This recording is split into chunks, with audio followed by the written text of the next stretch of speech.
Is going on, guys? We have an absolute banger of an episode for you today, baby.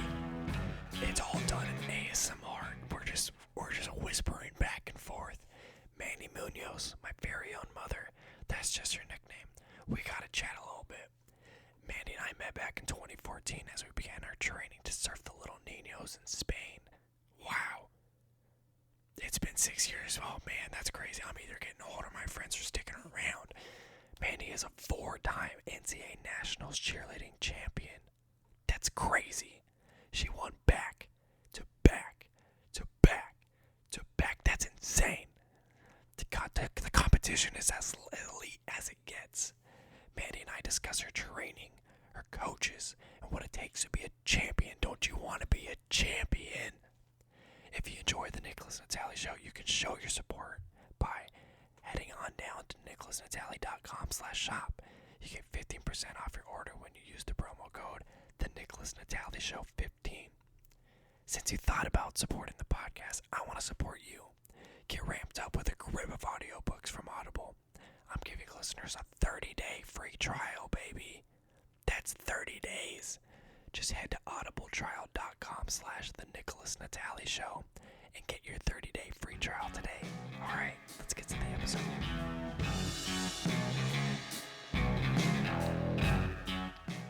Hello, everybody. Hello and welcome. This is the Nickolas Natali Show. I am your host, Nickolas Natali. I am here with the most special of guests, Mom. Mandy Munoz. How's it hanging out there?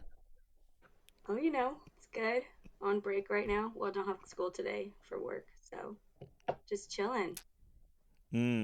That's nice. How do you like teaching those 8th graders? They giving you a run for your money? Oh my gosh, yes. That's funny to ask about the eighth graders because they drive me nuts, um, more so than all of my other students. But I love them, so they do give me a run for my money, but I still love them. Do you think how do they compare to when you were in 8th grade? Do you think it's significantly different as in they're growing up with technology and all of this other stuff, or do you think they're the same sweet children that we were? No, technology has definitely influenced the way children act nowadays, and it's a huge, huge thing that, like, I think older teachers would say has changed the way we have to approach our students. Like, their attention span is little to none, which is, it's not their fault. I mean, technology has advanced and it's bettered the world and society, and it will continue to. And as educators, we'll have to continue to adapt to the way we teach our students, as we always should, because that's what makes an educator better, is always learning and adapting to our kids and being flexible. But yeah, they are definitely different than we were when or what, at least when I was in eighth grade. I mean, they have access to so many different things too. Like, the internet is at their fingertips. It's wild. But yeah. That's true. How is it so much different? I remember when I was in 8th grade. Wow, this is bringing up memories. And I I got kicked out of class quite a bit for being inappropriate, maybe too focused in class, just No. hopping on every little detail. One time I convinced one of my friends to jump down a flight of stairs. That sounds so bad. To jump down to like jump over this rail that goes along like 4 or 5 stairs. And so he went for it, and then he just landed straight on his crotch, and he was down and out for about 20 minutes. But that was the type of stuff that was that I was doing in 8th grade. But are kids just on their phone now? Do they get to have experiences like that? I don't know. Oh my gosh, I probably would have yelled at you if that was you, Nick, if I was your teacher. Oh man. Oh man. I don't I don't I don't watch the kids when they're outside playing and doing stuff like Mm, that. I'm sure they still do. Um, but yeah, I mean, they're still kids. They're still gonna do, for lack of kid words, stuff. stupid things. Yes. That's good. You know what? I had another joke that I thought was really funny. I'm gonna say it. Uh, so this teacher, one of my science teachers, she used to like make everybody wait outside of class during passing period, and then she'd open the door when you could come in. And so when she would open the door, I would get behind the door, and I would slap my hand on the door really hard, and I'd be like, "Oh my gosh, you just hit me on the head. What's wrong with you?" And she'd be like, "Oh my gosh, are you okay?" And then I'd be like, "I'm just playing." But I'd do it like 4 times a week, and she did it every time. She believed it every time. Oh, I don't have any kids like that. My kids love me. Well, that's So, good. oh man. Why? Why do they love you? Are you relatable, or are you just one of the gang? Just just hanging out.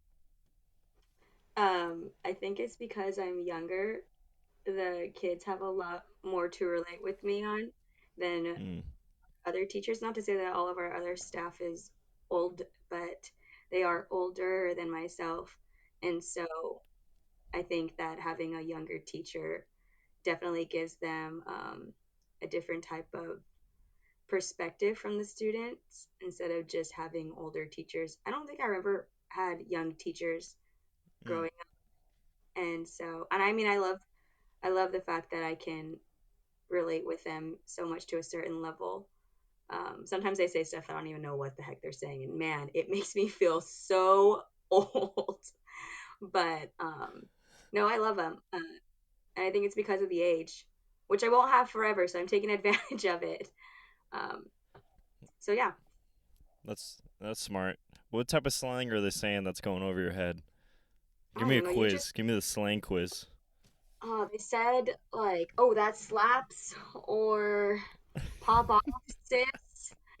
I see, like, I don't even know what this stuff. I don't even know what this stuff means, and they'll like tell me, or like they all say period, which I've like heard that. Mm-hmm. One of them, like in the beginning of school year, was like, Miss Munoz, say NIU, and I said it, and everybody lost it, and then they explained to me what it meant later, which is nothing inappropriate. What does it mean? I don't know that one. That one's over my head. Yeah, I don't know. I think it's based off of some like famous YouTube blogger, like makeup artist, and it was a guy, and he was doing his makeup, and he was saying, "And I," like talking about his makeup, and he dropped his uh, whatever Oh, makeup and art. I oop. Yeah. Yeah. Okay. Uh-huh.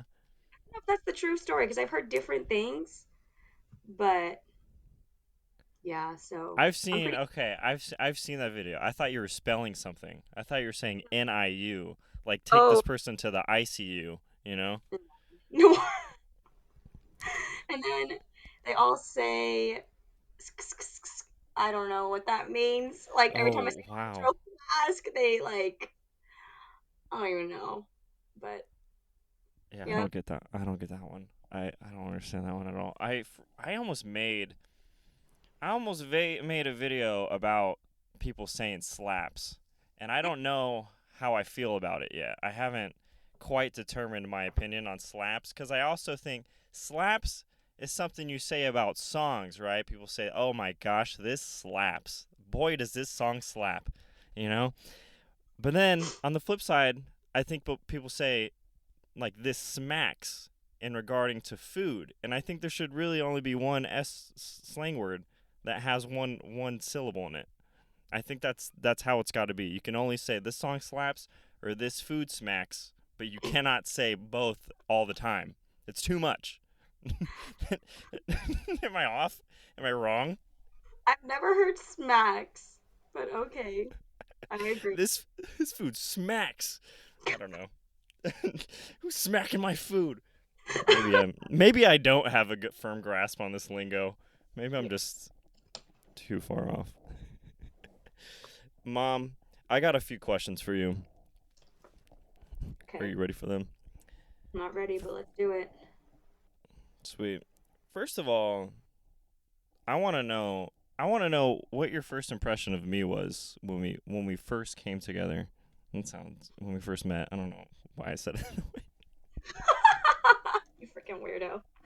Um, so we met at team reveal for ISP. Mm. And I remember we met, like we all like had to find our team and like where they were, and Uh-huh.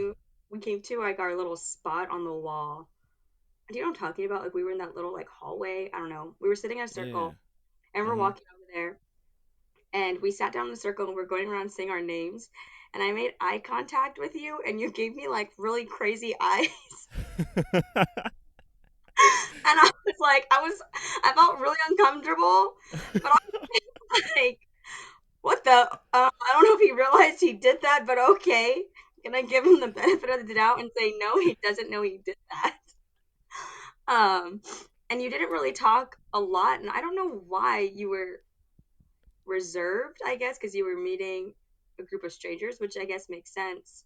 But um, yeah, I honestly, and then we took our. I don't really remember a lot of like that night. I just remember little snippets.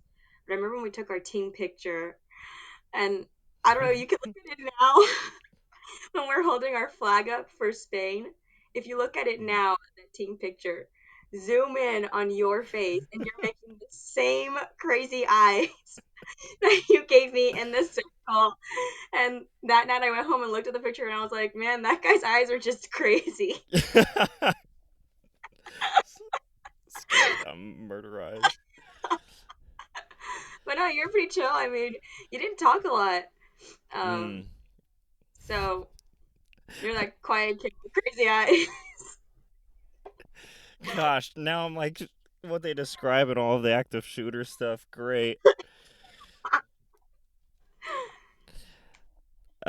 Man, I don't remember that night. That's really funny. Like I remember it now that you're saying it, but that wasn't my first memory. That's funny. You like Um, made you were making weird like little noises every time someone talked. And I don't know if you were doing it on purpose. I'm pretty sure you were doing it for your own like humor. oh, But I for was like, sure. what is wrong with this guy? Yeah, that definitely sounds like something I'm trying to make fun. Like a meet and greet where where somebody's just making obscure sounds in the background. That's yeah, that sounds hilarious. That sounds about right. Oh Okay. man, that's funny. I only remember my first impression. I only remember when we met, like when we had to do our one-on-one meetings because everybody in the team had to do a one-on-one. And I just remember texting you, "Hey, do you want to match?" And so we wore matching clothes to meet each other, and I thought that was really funny because I don't think anybody else would match with me. I think you're the only one. Oh man, that was awesome when you said you want to match. I was like, heck yeah, I want to match. Straight Twinsies in the calf. Yeah, wow. I'm starting to realize what a strong impression I was making. Jeez. I was afraid if I didn't, you were gonna kill me. This guy's gonna stare at me weird the whole hour we're together if I don't. Dang. And then you got the. I've been trying to backtrack this down.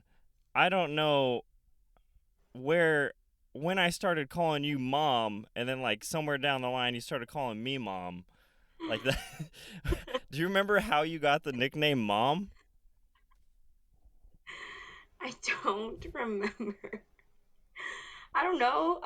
I don't know. I feel like I always tell you to stop doing stuff or stop doing that, Nick, or act appropriate. Yeah. You can't make those faces in public. Oh man, I guess that makes sense. I guess it all comes full circle. that's Um, literally so then we served on a team in España in Spain, serving in the El Niños, serving the kids. children's. Yeah. What was your favorite memory from that time? I'll tell you my least favorite memory. Oh, hit me. Oh uh, gosh. um, my least favorite memory was when you got us lost in Spain on our second or like official first day there. Um, I don't know. I think our team leaders told us like, oh, go ahead and like just explore with your day buddy for like the next 2 hours or so, and just like or just around the area. Don't go too far. And you were like, we're gonna go far. Like you looked at me and said that under your breath, and I was like, oh God, no, we're not. And so I remember this very vaguely. And we went downstairs, we went out, and you were like, oh, let's go to the left. I remember. And so we went out to the left, and I was following you. We were just like, oh, this is cool. Oh, that's cool. And then, like, we just kept walking. And then, like, you started making turns, and so I was following you. And then I was like, hey, like, we should, like, not go too far. They said not to go far. And you're like, no, it's okay. We'll be fine. And I was like, okay, fine. So we kept going, and I kept following you. And then I remember we went down the street, and, like, we were, like, looking at the cars, and we're like, oh, the cars are so cool. The license plates are different, whatever. We kept walking, and then at one point I was like, okay, no, like, no, we've gone too far. And I was like, okay, Nick, like, we should start going back. And you were like, no, let's keep going. So you kept walking. And I was like, well, fudge. Like, I'm a little person. I'm a girl in a country I've never been in. So I had to follow the guy who was bigger. So I followed you. And eventually we got lost. And I started to freak out. I said, okay, maybe we should go back now. And you're like, yeah, maybe we should start walking back. Like, we'll go a different way, though. So we started to go a different way, which makes no sense. And so we started going back a different way. We weren't going back because we didn't know where we were. I was starting to low key freak out, and you were acting as chill as a cucumber, and it was really annoying me. And I was like, Nick, I think we're lost. And you were like, no, we're okay. And you knew we were lost, but you kept trying to say we were okay and kept going. And then you were like, okay, yeah. After like a few minutes, you're like, okay, yeah, I think we are lost. I lost it. I was like, are you kidding me? Oh, man. Um, got to the point where we had to ask somebody like how to get back to our hostel because we didn't really even know where we were. And Mhm. Nick, was it you or me who asked the police officer? It was me, but I wish I hadn't. I wish it was you. So we found a police officer and I was like, oh, Nick, go ask him how do we get back to this address. And you were like, I don't want to go ask him. And I was like, go ask him. So you went to go ask him. And you tried to say it in Spanish. You tried to ask, where is this address or how do I get back in Spanish? And he looked at you confused, and I watched the whole thing happen. And then he started speaking English to you. Ugh, I felt so dumb. I remember I was talking in Spanish and he just let me. And then I was like, I don't know, I can't get through to this guy. And he was like, "You want to go back to your hotel?" And I was like, "Are you kidding me? You spoke English this whole time?" What a dingleberry. What a dingleberry. What a crusty dingleberry. But I also remember there was I remember there were so many rules with ISP. So we went through CBU to go serve, and I remember thinking in the back of my mind, I was like, you know what? There's a lot of rules. What if I just, Break what a if we few. just bounced out of here first day, and spent 3 weeks just doing whatever we wanted, and then on the last day we'll just catch the flight back. So when we were out and about, I was kind of just in my own mind like, you know what? Maybe it's not too bad out here. What Tell if you, we and just Nick was even saying, when we were getting, the first time I said, I think we're going too far, Nick was like, it's okay, we're in Spain. Wouldn't you want to say we got lost in Spain someday? And I was like, oh yeah, that's kind of cool. No, it was not cool when we got lost because Nick even started to like get nervous. Yeah, that was hilarious. But they also took all our phones from us, so we didn't have our phones. But I kept mine. I snuck Yeah, it. So like I think that was also another reason that I felt like not you were. too yeah not too concerned. Like worst comes to worst, we would have found a way. That's hilarious though. That's really funny. But We were. then, hmm? I said we found our way back. Oh yeah. But then I think the other thing that was a beautiful, beautiful thing that just nailed that trip together was no butter, No. and I think you could give the lowdown on no butter and how that butter spread. um, who was the first person to get no butter? So Nick said this thing, like we were in Spain and our day buddy was the person on our team we had to spend like most of our days with. Like when we were walking somewhere, like if you wanted to go to the grocery store, like I would have to go with my day buddy and it was Nick. Um, or like Hmm. whatever. If we wanted to go do this, we had to be with each other. And Nick, since Nick and I had spent so much time together the first few days there, um, he was like, oh, we should play this game called No Butter. Like within probably the second or third day there.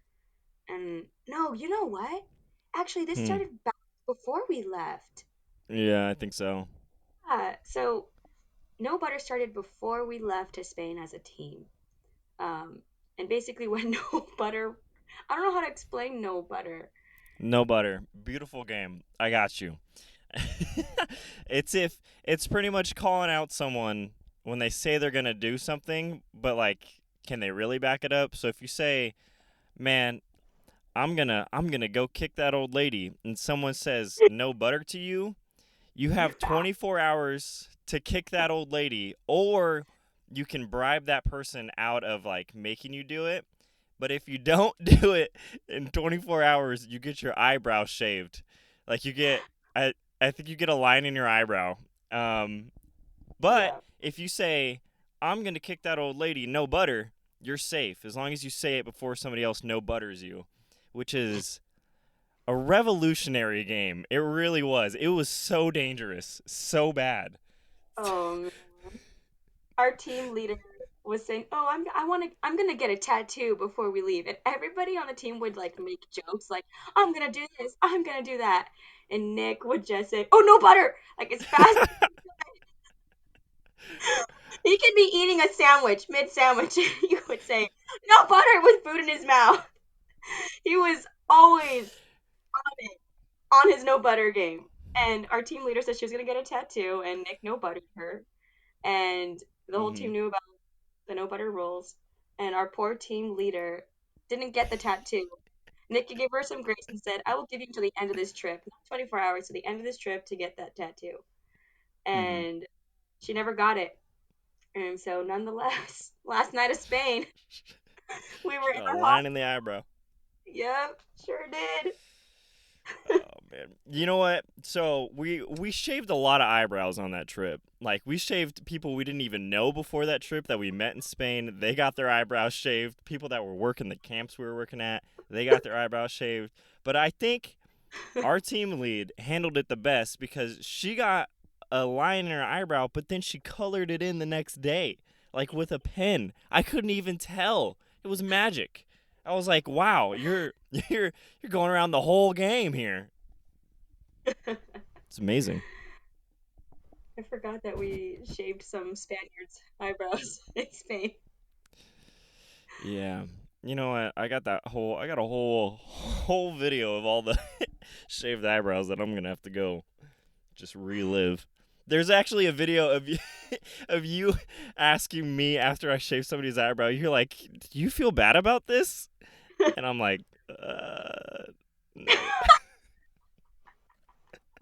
I just thought it was so funny. Oh no, it wasn't. The other thing that I thought was hilarious that we did, like hands down, still in my book, one of the funniest things that we've ever done is we were acting scared when people approached you was my favorite thing that we did.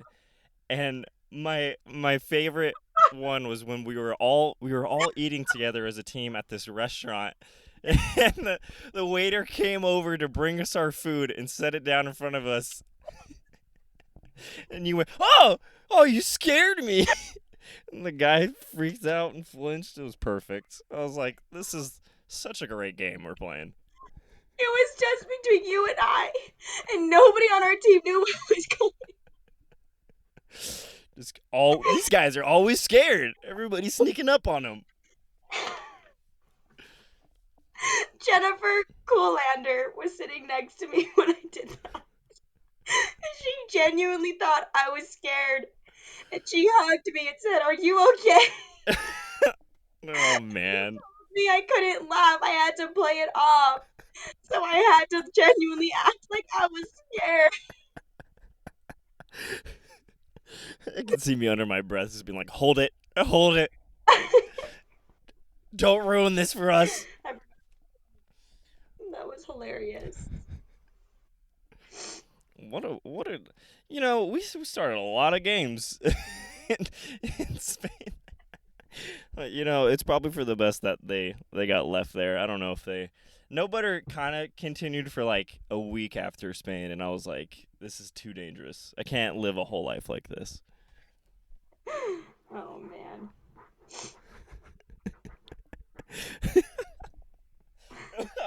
Oh man, we're bad. All right. I'm gonna I'm gonna ask you about some other questions, some other things in the air. Um, First question is, are you in that? Have you watched the Cheer documentary on Netflix? Dude, I watched it. I already I binged watched it the first week it came out. Dang, I are you in the freaking first episode? I feel like I saw your face in it. They do a Um, cut of Daytona, and I think you're there. no, I don't think I'm in that one. I wasn't there anymore. That little snippet they showed of CBU cheer, I wasn't Yeah. there that year. Some of the girls, some of those faces that I saw, I didn't cheer with. Oh wait, you know what? Hmm. Hmm. I was. I was there. I don't know if I was actually in that little clip that they showed of CBU Snippet. cheer. I screenshotted it. I'll send it to you. I'm pretty sure your noggin is in a Netflix documentary, which is pretty impressive. Thanks, mom. Pretty. I mean, Dude, also, consent wise, did they ask you? I don't no. know. Shoot, dang. Netflix, you got a big lawsuit coming, baby. I'm just kidding. Um, so from what I can tell, I got many sources that have said you've been cheerleading since you were a child. You cheered. I mean, the only thing I can see is like you cheered for something called the Vikings, right? I don't know. Is Oh that my correct? gosh. When you're Stalk when you're a child? Instagram. No, that's I have different sources that gave me that information. You stalked my Instagram. I actually called your mother before this and had her tell me everything about you. Oh, okay. Yeah, I've been cheering since I was little, all the way up into college. It was a dream of mine to be a college cheerleader. So, checked that off my bucket list at CBU. And it Nice. honestly ended up being a blessing. Yeah. And I want to know, was your high school cheerleading team as competitive, or like when you were doing cheer in high school, did you do it through your school, or is there another route to do that? Because, I mean, I'm not gonna say anything, but I feel like I've seen my high school cheerleading team, and they weren't nearly at the level that I've seen in college. Yeah. Um, no, I did high school cheer and I also did all-star cheer for 2 seasons. All-star cheer Mhm. is um a lot more skill. Like the skill level is a lot better than high school level, but Mhm. there are some high schools that are really good, and then there are some high schools that just are traditional cheer teams. Um, there's so many different approaches to cheer nowadays. It's crazy. There's traditional, there's competitive. It just depends on what the coach and the school is trying to aim for on their program. So maybe your school cheer team wasn't um, Geared for competition. yeah, and the skills aren't there, and that's fine. I mean, they're probably more just a traditional cheer team, like when it originally started out, when cheer started out. But yeah, I did cheer in high school and my cheer team in high school, I thought it's funny. I was just talking to somebody about this yesterday. I thought I was good in high school until I went to college Mhm. tryouts. And I went to college tryouts, and I was like, man, I suck. I'm not gonna make any college cheer team, um, because the level of college skills is incredibly different and harder than it is in high school. Um, but you also have to consider the fact that you're only doing high school skills because you are in high school. You're not doing college level skills or learning them because you're not there yet. Right. Um, so thankfully, I was able to learn pretty quickly on how to pick up those college skills when I got um, recruited for CBU cheer. It seems like, man, it seems super intense, and I kind of want to know what your coach's style was, because I saw a few quotes. It seems like this is what they were ingraining. Like, the work is worth it. Why not us? Is that stuff they said? Were they yellers, encouragers, motivators? Like, what was the intensity like, and how were the coaches pushing you and training you? So my coaches were amazing at CBU. They're no longer the coaches there at CBU Cheer, but like the work Mm-hmm. is worth it. That is a slogan from the National Cheerleaders Association, um, Mm. that hosts nationals at the end of every season in Daytona, Florida. And so Mm-hmm. NCA, National Cheerleaders Association, they have this slogan where it says like the work is worth it. And meaning like it's talking about like from the beginning of your season, like putting in the hard work, like from the day you start and the every minute you're in the gym, like you are working hard because when you go to nationals and you perform, like you realize that the work you've put in is worth it. And so that's probably what you're getting that from, what you're hearing it from. And a lot of college Mm-hmm. cheerleaders who do go to nationals in Daytona, Florida, will always like say the work is worth it, and it's such a motivating quote because it's so true. But I mean, the coaches at CBU when I was there, they were or they are the most incredible coaches. They are very well known in the cheer world. I actually just ran into Coach Tammy at USA College Nationals yesterday in Anaheim at the Mm-hmm. convention center. Mm-hmm. Um, and yeah, they're hard. They yelled, um, and their coaching style is absolutely incredible because, I mean, we won like so many years back to back, and they continue to win back to back every year. Like CBU just won at USA Nationals, and it was their Dang. yesterday, and it was their ninth win at USA. Um, yeah, pretty amazing. And even though Coach Tammy isn't there anymore, coaching the CBU cheer team, her like legacy and her approach on how she trains her athletes, mentally, physically, spiritually, is passed down to the current coaches who are doing the same thing she's done. Um, and I think what makes them like so outstanding is the fact that like they train us hard, like they train us so incredibly hard, and they put us in every type of situation for us to be ready to adapt to, so that when we do go out to compete and when we do get put in strenuous situations, we know how to, um, I guess, adapt or accommodate ourselves to the situation and keep going. Um, yeah, CBHR is amazing. The coaches are amazing. The coaches still are amazing, even though they're no longer the ones that I was coached by. But it was hard. It was extremely hard. And there were, I remember my freshman year going on to CBU cheer. I probably left practice every day crying because of how hard it was just mentally on your body. Because it's not that you're not physically capable of doing it, it's more of a mental thing. And I feel like that's how it is for most sports, anyways. It's more mental than physical. Right. So how are they putting you in those environments to be prepared for it? Because from everything that I could tell, it seems like Daytona is its own beast. It's its own atmosphere and environment. How do they get you to like be prepared for a moment where, I don't know, it seemed like thousands of people are watching you. This is the biggest moment of the whole season, that everything you've worked up to is in these, I don't know how long the sequences are, like 2 minutes, 5 minutes, but those few minutes that you have, like, how do they emulate something like that so when you get there you're not in shock? Um, we train really hard. So we would go on top of the gym in the sun, like because when you're in Daytona, you practice on the beach in the sun, and it's really Mhm. humid over there.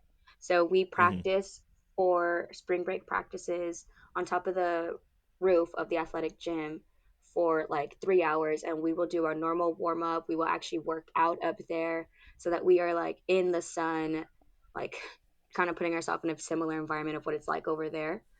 Yeah. Um, and then, I mean, I don't want to give too much away Oh.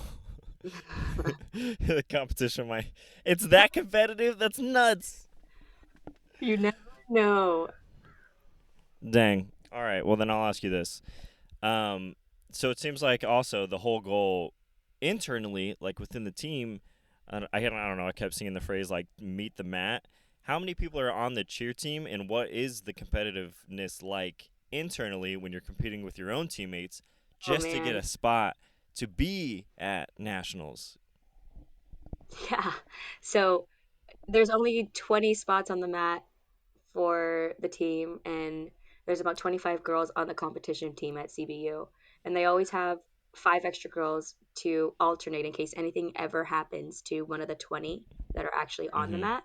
But all Mm-hmm. first semester at school, when you're practicing, you are basically competing against your own teammates. So there is no time to slack off. There is no time to be lazy. And even like, I remember going into practice sometimes being sick, and when you're sick, it affects your performance.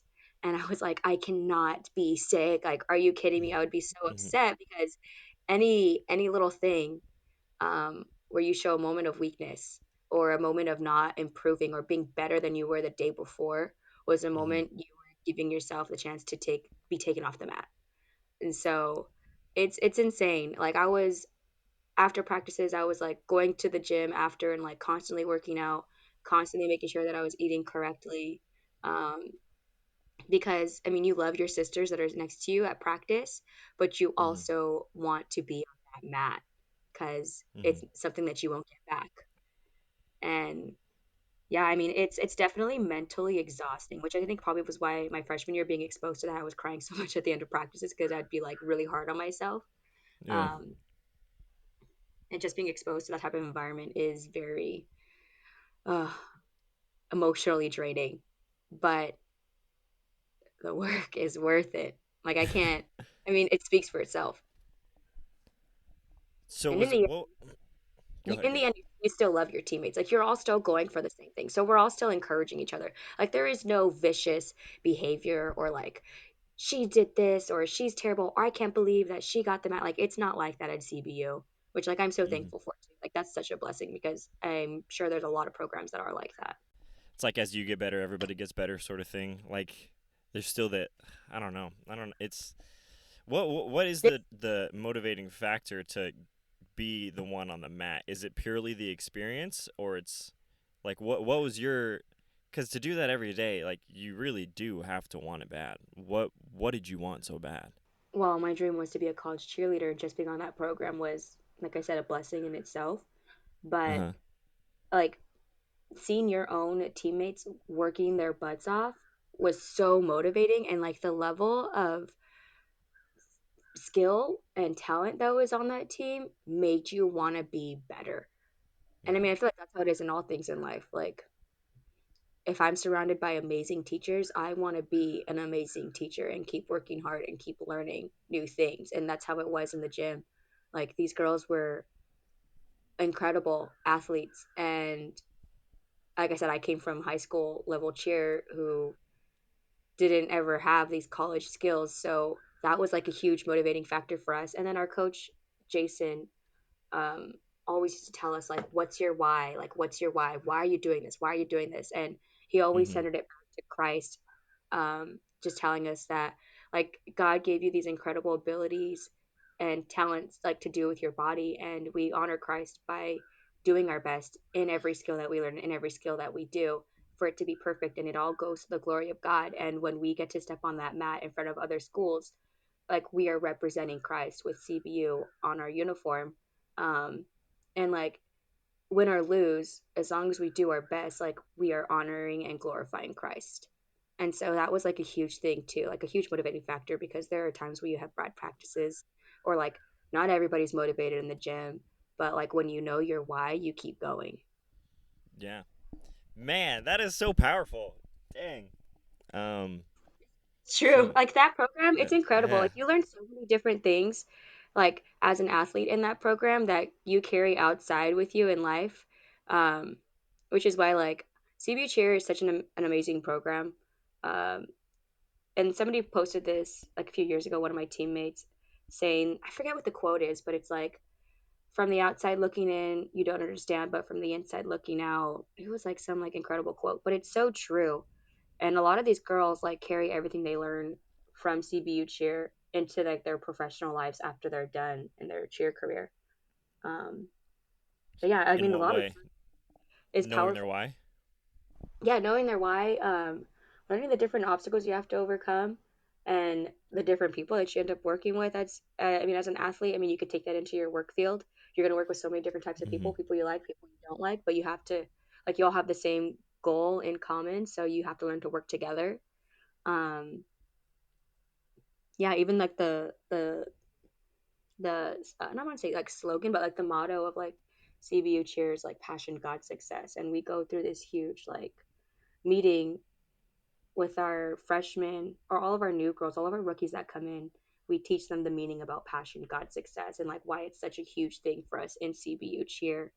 That, I mean, every athlete gets tattooed on their bodies before they leave the program, passion, God, success, or PGS, because it is something that we really drill into our girls there at CBU, and it's something that you can take out of, like I said, like cheer and bring it into your own life.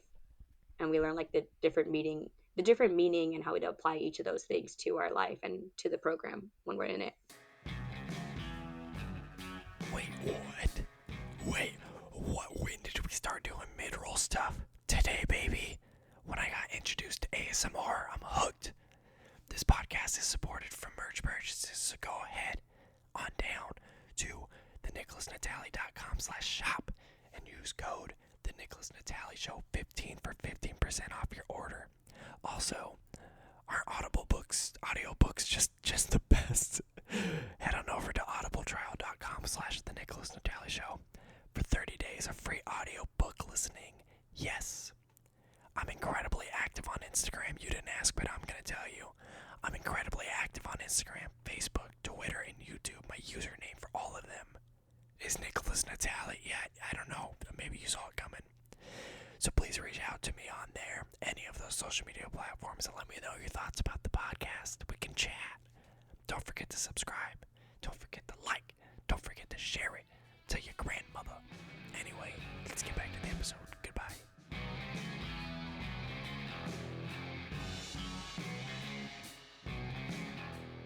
Passion, God, success. Why those three words in specific? What about them makes that special? So passion, God, success was something that I believe Coach Jason and Tammy started up, but they wanted to give the team a motto to kind of have some type of motivating factor um, Mm-hmm. to our program and give it more of like a deeper meaning.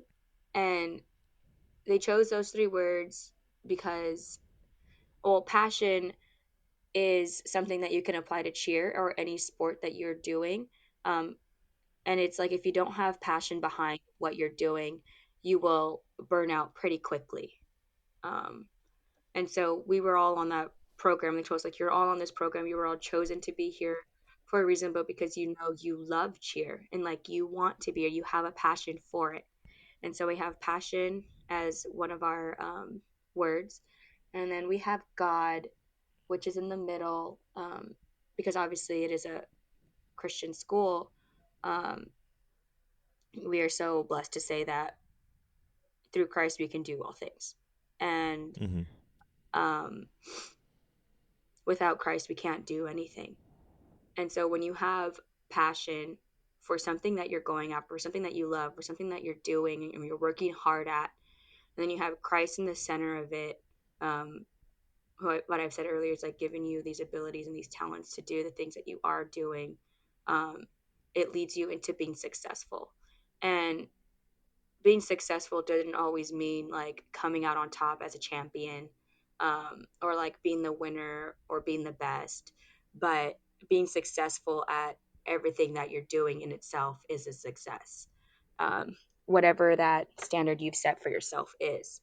And so that kind of was something that we were always like emphasized on for the cheer program was we have to have passion if we're going to be here. We have to have passion if we're going to be working hard and putting ourselves through these extraneous workouts every day. Because if we don't have that passion, there's no reason for us to be here in the first place. And then we have to have Christ at the center of all things that we do. Um, and He is our why. And then Mm-hmm. with that, we would be successful in all things that we tried to achieve. So, yeah, passion got success. Really big thing of that program. And it's like a really big, like, either you're in it or you're not as a part of that team. For the we call it like the PGS fam. Mm-hmm.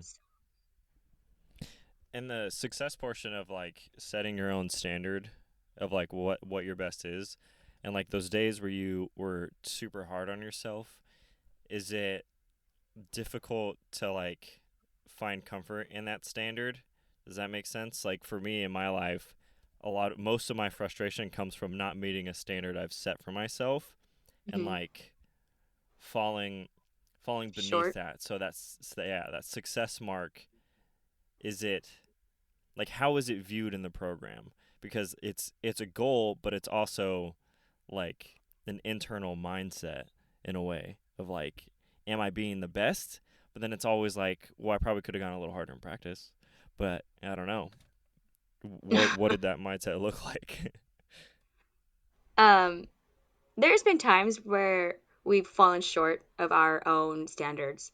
So, like when we go to Daytona, we have to compete in what's called prelims. And at prelims, like it's every team that qualified for nationals gets to go and compete at prelims. And then they choose the top teams out of prelims to go to finals the next day. And there's been times where we've gone to prelims and we've dropped stunts or a pyramid didn't hit the way it was supposed to, or something just went Mm-hmm. wrong and we took like a hit for it. Um, and I mean, obviously, that wouldn't be something we would consider to be a success. But in moments like that, our coaches were so good at reminding us that, like, no matter what we do, I don't know if this really answers the question, but like no matter what we do, they like always love us. Like we can go out there and drop every single stunt if that was the case, and they would Mm-hmm. still love us because the program wasn't just about like being successful skill wise. Um, and they had such a huge influence on us as our coaches that like they see it being more of a success for them for us to leave that program and have a walk with Christ, like have faith, and Mm-hmm. to um, really just be good people, even if you weren't like walking, if you're walking away from that program, not as a believer, but to mold these girls into amazing people who are going to influence the world for a greater reason. I mean, and we would hope that would be for God's kingdom. But like that's the bigger success. And that's something I've learned too as like becoming a cheer coach. Like I can only train these girls so much skill wise, and I can't do it for them. But like the biggest success for me would be to watch them walk away with bigger life lessons and leave the program as a better person for Christ. So, Yeah, it and I mean, outlasts the season. hmm and I mean, these coaches have like they've impacted me. I mean, personally, they've impacted me in such a positive way, spiritually and mentally outside of cheer after I've left. But yeah, I mean, going back to cheer, it is hard when you like fall short of your successes because you hold yourself to high standards, like you were saying. But I guess it's more about learning. They've also taught us like learning how to dust yourself off, pick yourself up, and keep moving forward and try at it again. Maybe try different approaches the first few times didn't work, and keep going because keep going because you have a passion for it, right? And God's gonna Yeah. bring you through. Hmm. I love that. Um. Yeah, that definitely makes sense. I think it's people are so interesting in their depth and so complicated. Like training a skill set down to its like core, like the best you can be in a skill, still I don't think will ever define a person as a whole. And like the fact that it is beyond just a season and it is beyond just nationals is so important because it's still who you are. You know, when cheer practice is over, like you're not a cheerleader, you're Mandy. You know what I mean? Like it's not your whole identity. So that's pretty dope. It kind of reminds me of like, I don't know. I think of LeBron James, probably arguably one of the best basketball players to ever play the game, but I still don't see him being a one-dimensional person of only basketball. And I think that's the same for anything that we do. We're not one-dimensional, and that's why it's so important to have all three of those: passion, God, and success. I don't know. I don't know. You know, it's just my little take on it. No, you're right. And especially like with the whole thing that like with Kobe too, that just recently happened. Like he was a great and incredible basketball player, but he was also an amazing person outside of his basketball career who like poured into other people that same passion that he had. Um, and he was so into more of just having that more of a relational um, aspect with his athletes, I guess you would say. I don't know too much about Kobe, honestly, but I've learned a lot about him recently after the incident. Yeah, But yeah, it's so true. Like learning how to take those things outside of sports and apply them to your own life is so important. It's so integral as an athlete. Like if you don't get that out of being an athlete, like you just have skills, like man, that's a bummer. I hope you get something yeah, out of it that you can take into life yeah. with you. My other question for you then is, how did you? I'm curious about how did you balance those internal relationships with teammates because, like, to me, like cutthroat competitiveness, like, it doesn't make. I don't think that makes you a bad person in any way, but you definitely like you don't treat people.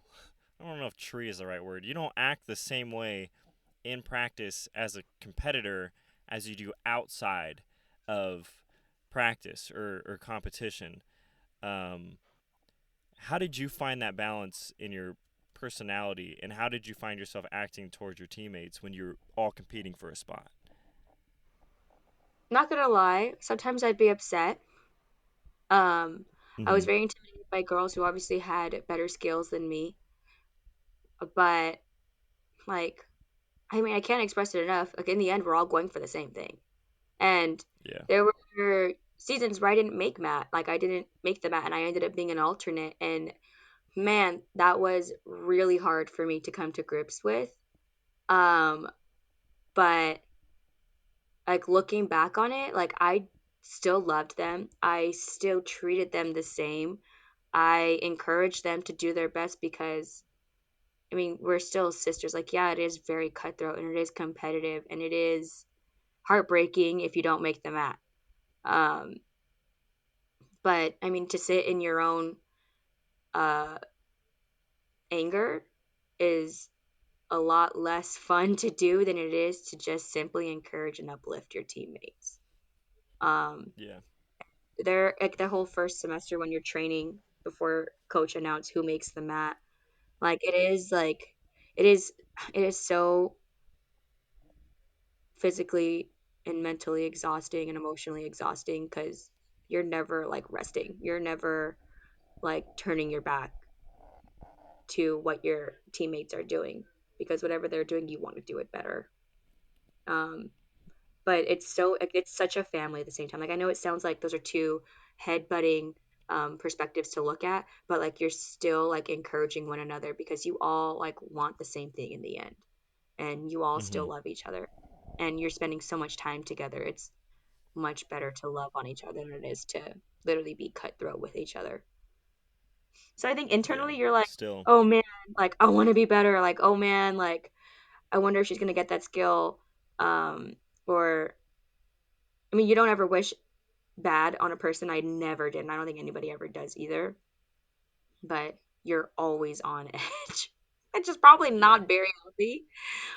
It's actually not healthy at all, to be honest. But I mean, when you're on edge like that, it's incredible things that you learn. Like how like you didn't realize you can learn stuff when you're on edge Yeah. like that fast and that good.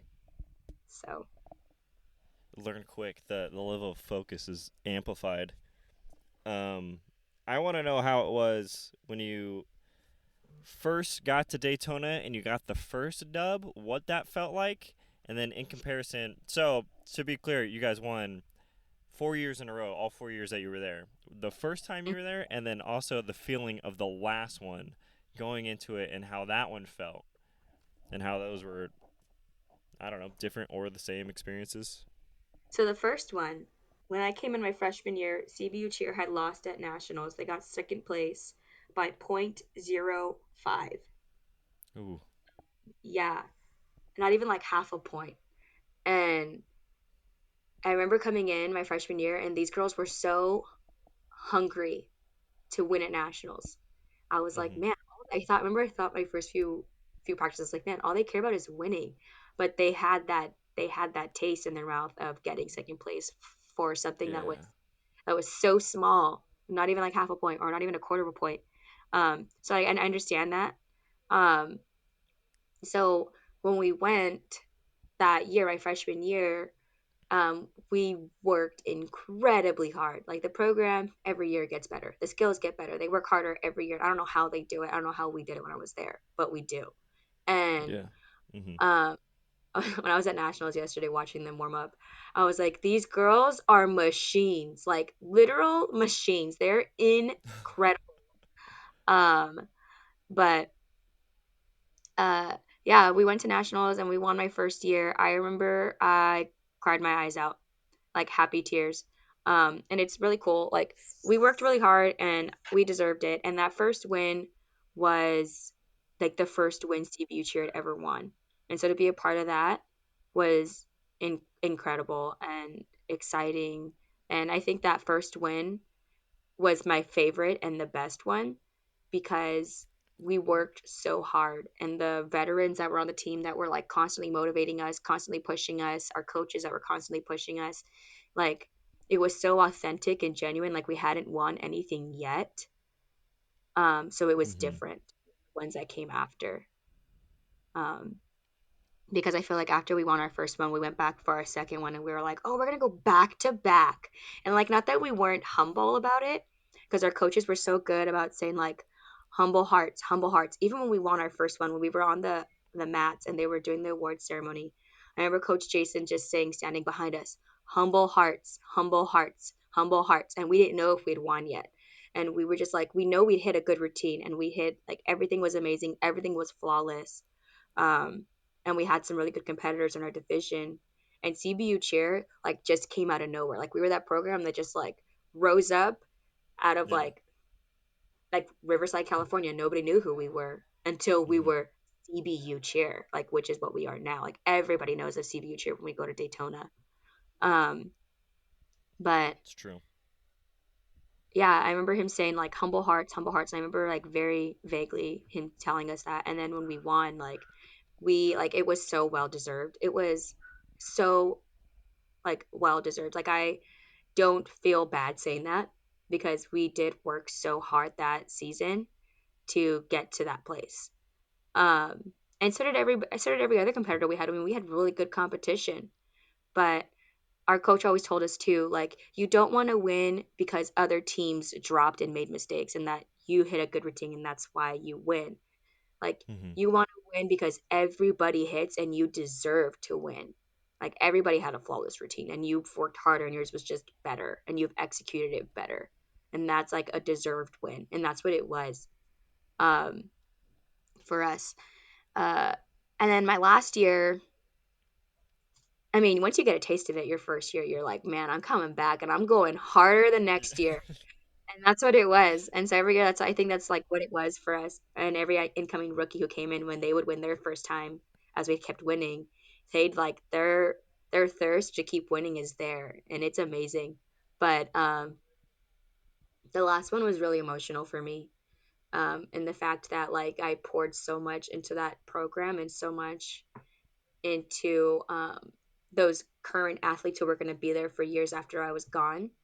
It was really sad because it's such a good program. There's so much depth to the way it started from the beginning to where it is now that it's hard to, I don't want to say walk away because you're not like walking away from it, like you're finished, you're done, Yeah. you've done your time, but like to be done with it, like you can no longer do more. is just like, man. And I felt good. Like I wasn't crying like emotional, like, oh, I'm never gonna be able to do this again. Like I cried because like my whole college career was included cheer. But Hmm. after that, like there's no professional cheer team. Like you can go and be a professional volleyball player, you can go and be a professional ba- baseball or basketball player, but like for cheer after college, that's it. Like there's nothing after that. Um, and And that makes so me wonder. What do you think? What do you wish the future was for competitive cheerleading? Do you wish there was something beyond college, and what would that look like? yeah, Olympics? I don't know. I mean, there's a USA cheer team who goes up against like other countries in the world. Like there's like so many different types of cheer competitions, but like the big ones for college it's NCA Nationals or Hmm. UCA. We've never done UCA, but I don't know much about UCA. And then like after college it's not an Olympic team necessarily, but there is a team called the USA Cheer Team and they represent us and they go against other countries in the world and like they are like athletes who used to cheer in college and continue to do it. I don't know a lot about what it entails, like if they get paid for it like professional cheerleaders or if like I don't know what it is, but they go around the world and they perform and they compete against all these other countries and their cheer teams. Um, but it's not like the Olympics, like gymnastic Olympics or anything like that. I don't know if there ever will be one, honestly, like a professional cheerleading competition team kind of thing. Why don't you think? Why don't you think so? It's just not in Cheer, the cards. yeah, I don't know. Cheer just got CAF sanctioned a sport like a few Yeah, years. true. Um, cheerleading has now evolved in so many different ways. There's this thing called stunt the sport, which takes like the tumbling and stunting aspect of cheerleading into an actual sport in college. So cheer's just Hmm. evolving. Like there's different things being pulled from it. There was a thing at one time called acro and tumbling in college, which also just pulled like the tumbling and stunting aspect out of cheerleading and not more of like the dance and the chant part. Um, but there's so many different things going on in the cheer world where it's like I don't even know what's going on, honestly. There's so many different opportunities, different ways you can approach the sport and practice it, but I don't know. I just don't think that there is ever going to be offered a time for cheer to really be an Olympic sport or anything like that. I definitely think it should be, if I'm being honest, um, Yeah. because they are athletes. Oh, for sure. The level of difficulty seems incredibly high to pull off the stuff that I was seeing. Um, and there also is like professional like sports teams cheerleaders, but those seem more like dance teams than cheerleading. Yeah, So I that's don't think not that's cheer at that's a all. route either. Yeah, it's completely different. That's more of So like put that on your makeup and your. It's more like put on your makeup and your cute uniform and go shake your pom poms kind of cheer. That's not. No, I'm serious. Like that's what that is. Like go your watch the Lakers metaphorical pom cheerleaders. poms. Yeah. I close my eyes during halftime. I'm sorry. Oh, Nickolas, I'm a proud mom. Gotta be. What do you think? So, yeah. What do you wish people knew about cheerleading? Like, what's a misconception? I don't think there's a misconception because, like I said earlier, there's like so many different approaches to cheer, like traditional cheer. Hmm. Um, and then there's like youth rec cheer. There's so many different things to cheer. It just depends. Like if you're gonna stereotype cheer, and you shouldn't, I think that you should really look at the cheer team you're looking at and decide and figure out like what is their purpose of what they're doing in their uniform. Are they competing against other schools? Are they just going to be here to cheer on a football team on Friday nights? um, and then like if depending on what their purpose of their program is, you can make the judgment, but there are different foundations laid down for different types of cheerleading programs that I feel like most of the time people get confused with. Like they just think of traditional cheerleading as in getting dressed in a uniform and cheering on a sports team, and it's evolved from cheer programs doing that and also going to competition, or cheer teams just doing competitions. Um, so it just depends on like what their goals are, that I feel like most people just aren't aware of. Like they're not clear about. And so when people think of cheerleading, they just think of like cheerleaders in a uniform with the makeup shaking their Yeah. pom poms. They're But metaphorical it's pom poms. evolved. Yeah, the metaphorical pom poms. It's evolved so much. It's changed. So, and I think it's becoming um, a little more clarified Popular. for people. Yeah. Yeah, popular, and people are noticing too. Like, oh, these cheerleaders are actually athletes, or rousing. Well, these cheerleaders are just cheerleaders, and like, not that anything's wrong with that, but Yeah. Yeah. There's different levels for sure. yeah, All right, Mom. We're approaching the end of this podcast, and I'm gonna hit you with one final question, and it's gonna be the biggest doozy of them all. The biggest doozy of a question the world of podcasting has ever seen before. Are you ready for it? yes. All right. Let's say, man, let's say you know those tin cans with a string and then you tie it to another tin can and you Yes. can talk into it. Yeah. So let's pretend you have a tin can with a string on it. And on the other side of this string is a tin can that goes into everybody's individual ear holes. And you have the opportunity to tell the world something that you know to be absolutely true in your life.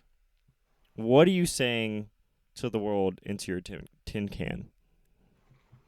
I feel like I can preach You could. I to mean, you every. could. Every person. What would I say about my life? What would like? What's a truth that you know based on the experiences of your life? Lord Jesus. Um, Honestly, I just want to share my favorite Bible verse. That's what I would do. What is it? It's Romans 5:8. Uh, yeah, Romans 5:8. You are loved more than you will ever know by somebody who died to know you. And it's talking about Jesus on the cross dying for you.